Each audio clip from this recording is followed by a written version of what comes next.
11వ తారీఖున మధ్యాహ్నం 3 గంటలకి మీ కుటుంబాలతో సహా అక్కలు చెల్లెలు అమ్మలు కూడా రావాలి, తప్పనిసరిగా రావాలి. ఆడవాళ్ళు ఎక్కువ సంఖ్యలో రావాలి.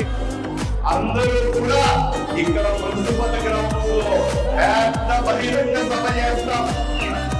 ఎండ ఉండదు, పైన పెద్ద జర్మన్ చెట్లని బాగా నీడ ఉండే విధంగా బ్రహ్మాండమైన నీడలో కూర్చోబెడతాం. మంచి భోజనం పెడతాం. రండి, సభలో పాల్గొనండి. జేపీ నడ్డా గారు బీజేపీ జాతీయ అధ్యక్షులు వచ్చే ప్రసంగాన్ని వినండి. ఆయన మీకు ఆదోని ప్రజలకు హామీ ఇవ్వబోతా ఉన్నారు. దాన్ని తెలుసుకోండి, నన్ను దీవించండి.